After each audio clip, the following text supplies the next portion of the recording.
Jalan tak terduga, pendidikan awal Ki Hajar Dewantara. Ki Hajar Dewantara, Bapak Pendidikan Indonesia yang dihormati, memiliki perjalanan yang tidak biasa menuju gelar ini. Ini adalah fakta yang kurang diketahui bahwa beliau tidak pernah mencapai pendidikan formal yang tinggi. Lahir dengan nama Raden Mas Soewardi Soryaningrat, dalam keluarga bangsawan Jawa, beliau memiliki akses ke hak istimewa yang tidak dimiliki banyak orang Indonesia di bawah pemerintahan kolonial Belanda, termasuk pendidikan awal di sekolah berbahasa Belanda yang bergengsi. Namun, perjalanan pendidikan formalnya terhenti, membawanya ke jalan yang berbeda. Ini adalah kisah tentang ketahanan, adaptasi, dan semangat membara untuk mendidik sesama orang Indonesia. Esai ini mengeksplorasi bagaimana Ki Hajar Dewantara mengatasi keterbatasan ini untuk menjadi salah satu tokoh paling berpengaruh dalam pendidikan Indonesia. Kehidupan awalnya memberikan fondasi untuk usahanya di masa depan. Lahir di masa penjajahan, beliau menyaksikan perbedaan mencolok antara Belanda dan penduduk asli Indonesia. Pengalaman ini memicu keinginan yang mendalam untuk perubahan, dan keyakinan pada kekuatan pendidikan untuk mengangkat harkat bangsanya. Beliau tidak tahu bahwa pengalamannya sendiri dengan keterbatasan sistem pendidikan kolonial akan membentuk kontribusinya di masa depan. Menavigasi pendidikan kolonial, tahun-tahun di Europese Lager School. Pada usia 7 tahun, Soewardi Soryaningrat, yang kemudian dikenal sebagai Ki Hajar Dewantara, masuk Europese Lager School LS di Yogyakarta. Ini adalah sekolah dasar berbahasa Belanda yang ditujukan untuk anak-anak Eropa. Menghadiri ELS adalah hak istimewa bagi anak Jawa seperti Soewardi. Ini memberinya akses ke pendidikan yang lebih berkualitas daripada yang dapat diimpikan oleh kebanyakan penduduk asli Indonesia. Namun, itu juga memperlihatkannya pada ketidaksetaraan sistem kolonial.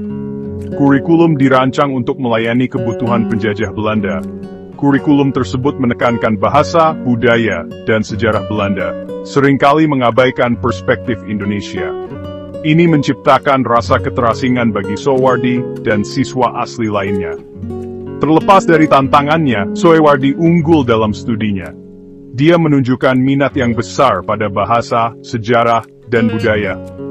Pendidikan awal ini, meskipun terbatas, memberinya dasar yang kuat dalam berpikir kritis dan keterampilan komunikasi.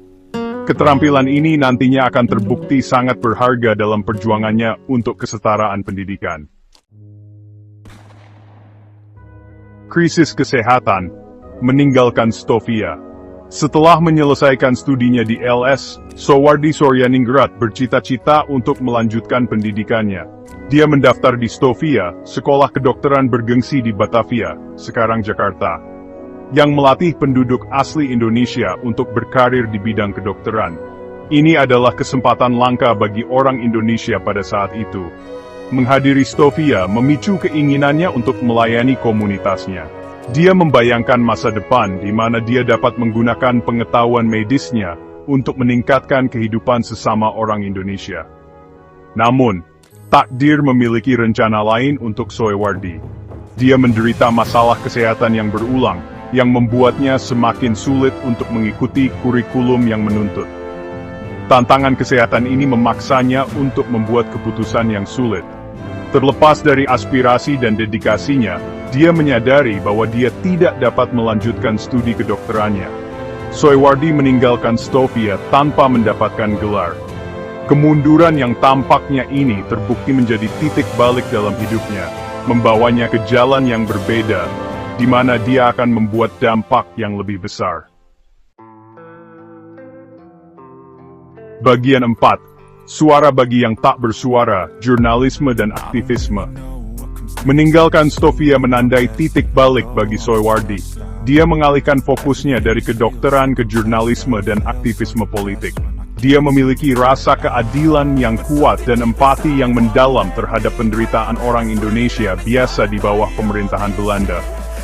Ketidakmampuannya untuk melayani rakyatnya melalui kedokteran memicu semangat baru dalam dirinya, memperjuangkan hak-hak mereka, dan mengangkat kehidupan mereka melalui cara lain. Dia mulai menulis untuk berbagai surat kabar dan majalah, menggunakan nama pena Ki Hajar Dewantara. Tulisan-tulisannya tajam dan kritis, seringkali menyasar ketidakadilan sistem kolonial, dan mengadvokasi pemerintahan sendiri Indonesia. Artikel-artikelnya beresonansi dengan banyak orang Indonesia yang memiliki keinginan yang sama untuk kebebasan dan kesetaraan. Dia menjadi suara terkemuka dari gerakan nasionalis Indonesia yang sedang berkembang. Karir jurnalismenya bukan hanya tentang melaporkan berita, ini tentang menggunakan platformnya untuk menantang status quo, untuk membangkitkan kesadaran rakyatnya, dan untuk menginspirasi mereka untuk memperjuangkan masa depan yang lebih baik. Bagian 5. Pengasingan dan pencerahan, membentuk filosofi pendidikan di Belanda. Kritik belak-belakan Ki Hajar Dewantara terhadap kebijakan kolonial Belanda tidak luput dari perhatian. Tulisan-tulisannya dianggap subversif oleh pemerintah kolonial, dan dia dianggap sebagai ancaman bagi pemerintahan mereka. Pada tahun 1912, dia ditangkap dan diasingkan ke Belanda bersama dengan dua nasionalis Indonesia terkemuka lainnya, Douwes Dekker dan Cipto Mangunkusumo. Peristiwa ini, yang dikenal sebagai pengasingan ke Belanda, merupakan momen penting dalam kehidupan Ki Hajar Dewantara. Saat diasingkan, Ki Hajar Dewantara tidak putus asa. Dia menggunakan waktunya untuk membenamkan diri dalam pemikiran intelektual Eropa dan filosofi pendidikan. Dia mempelajari karya-karya pendidik progresif seperti Maria Montessori dan Rabindranath Tagore, yang gagasannya sangat memengaruhi pemikirannya sendiri tentang pendidikan. Dia menyadari bahwa pendidikan bukan hanya tentang menanamkan pengetahuan, tetapi tentang membina seluruh anak, perkembangan intelektual, emosional, dan spiritual mereka. Bagian 6. Taman Siswa, Benih Pendidikan Nasional. Pada tahun 1922, setelah hampir 1 dekade di pengasingan, Ki Hajar Dewantara kembali ke Indonesia dengan semangat baru. Dia bertekad untuk mewujudkan visi pendidikannya. Dia percaya bahwa pendidikan adalah kunci untuk memberdayakan orang Indonesia dan membebaskan mereka dari belenggu penjajahan. Dia membayangkan sistem pendidikan yang berakar pada nilai-nilai dan budaya Indonesia, yang akan menumbuhkan rasa identitas dan kebanggaan nasional. Dengan visi ini, ia mendirikan Taman Siswa, sebuah sekolah yang akan menjadi landasan pendidikan nasional Indonesia. Taman Siswa revolusioner pada masanya. Sekolah ini menantang sistem pendidikan kolonial yang sudah mapan, yang sebagian besar tidak dapat diakses oleh penduduk asli Indonesia. Taman Siswa menyambut siswa dari semua latar belakang, tanpa memandang status sosial atau kemampuan ekonomi mereka. Kurikulum menekankan bahasa, sejarah, dan budaya Indonesia, di samping keterampilan praktis dan pengembangan karakter.